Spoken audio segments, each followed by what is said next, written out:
देवताओं की भूमि उत्तराखंड का उत्तरकाशी जिला आजकल अशांत है। यहाँ पर हिंदू और मुस्लिम समुदाय के बीच तनाव पैदा हो गया है।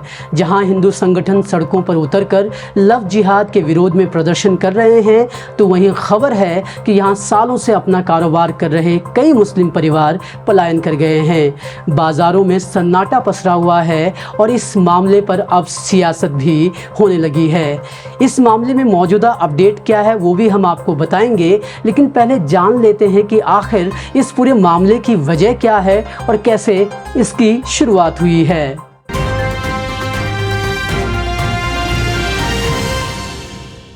उत्तरकाशी का एक छोटा सा कस्बा है पुरोला। 26 मई को यहाँ पर एक मामला सामने आया। आरोप है कि दो लोगों ने एक हिंदू लड़की का अपहरण करने की कोशिश की। जिन दो पर ये आरोप लगे हैं उसमें एक का नाम है उबैद खान, जो यहाँ पर एक दुकान चलाता था। दूसरा है जितेंद्र सैनी, जो यहाँ पर मोटरसाइकिल मैकेनिक है। दोनों को ही 27 मई को गिरफ्तार कर लिया गया है और दोनों के खिलाफ पॉक्सो एक्ट के तहत मामला भी दर्ज कर लिया गया है। घटना के सामने आने के बाद इस पूरे मामले ने लव जिहाद का रूप ले लिया है और पुरोला ही नहीं, जिले के कई कस्बों में विरोध प्रदर्शन शुरू हो गए हैं। 29 मई को पुरोला में विरोध प्रदर्शन कर रहे लोगों ने मुस्लिमों की दुकानों और दूसरे ठिकानों को तोड़ना शुरू कर दिया। इसके बाद 3 जून को फिर से विरोध प्रदर्शन किए गए। इस विरोध प्रदर्शन को यमुना घाटी हिंदू जागृति संगठन के बैनर तले आयोजित किया गया। इस प्रदर्शन में 900 से ज़्यादा लोगों ने भाग लिया। 3 जून को विरोध प्रदर्शन किए जाने के बाद 4 जून को इस मामले ने तब और तूल पकड़ा जब पुरोला में मुस्लिम व्यापारियों की दुकानों के बाहर पोस्टर चिपका दिए गए। इन पोस्टर में मुस्लिमों को चेतावनी दी गई कि वो 15 जून को होने वाली महापंचायत से पहले अपनी दुकानें खाली कर दें।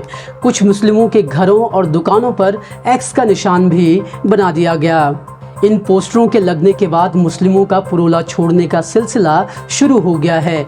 कई मुस्लिम कारोबारी शहर छोड़ चुके हैं और पुरोला छोड़ने वाले मुस्लिमों में बीजेपी के उत्तरकाशी जिला अल्पसंख्यक सेल के प्रेसिडेंट मोहम्मद जाहिद का नाम भी आ रहा है। जाहिद पुरोला में कपड़ों की दुकान चलाते हैं। मीडिया रिपोर्ट्स के मुताबिक यहाँ 45 साल से ज़्यादा वक्त से रह रहे मुस्लिम भी अब पुरोला छोड़ने को मजबूर हो चुके हैं। आंकड़े देखें तो 26 मई से लेकर अब तक करीब 26 मुस्लिमों की दुकानें बंद पड़ी हुई हैं।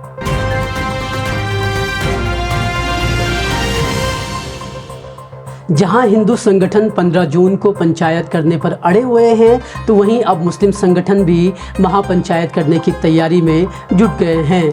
खबरों के मुताबिक मुस्लिम संगठन 18 जून को महापंचायत कर सकते हैं। वहीं विश्व हिंदू परिषद ने उत्तराखंड सरकार को एक पत्र लिखकर कहा है कि अगर मुस्लिमों को नहीं भगाया गया तो चक्का जाम किया जाएगा। वहीं दूसरी तरफ मामले में राज्य महिला आयोग की भी एंट्री हो गई है। महिला आयोग पीड़ित युवती और नाबालिग के बयान दर्ज करेगा। इस बीच मुख्यमंत्री पुष्कर सिंह धामी ने कानून व्यवस्था बनाए रखने की अपील की है। इसके साथ ही उन्होंने भरोसा दिलाया है कि दोषियों पर कड़ी कार्रवाई की जाएगी। अब ये मामला राजनीतिक रंग में ढलता भी नजर आ रहा है। AIMIM के प्रमुख असदुद्दीन ओवैसी ने मांग की है कि इस महापंचायत पर तुरंत रोक लगाई जाए। अब देखिए, ये मामला दिन ब दिन तूल पकड़ता जा रहा है और जाहिर है कि इससे राज्य की कानून व्यवस्था भंग होने का डर भी बना है। तो ये था पुरोला का पूरा मामला। अब इसमें कौन सही है कौन गलत है ये हम आप पर छोड़ते हैं, लेकिन घुघुती का काम है आप तक उत्तराखंड की बड़ी और सबसे ज़रूरी खबरों को पहुंचाना। तो इसीलिए घुघुती न्यूज़ को सब्सक्राइब ज़रूर करें और शेयर और लाइक भी करना ना भूलें। शुक्रिया।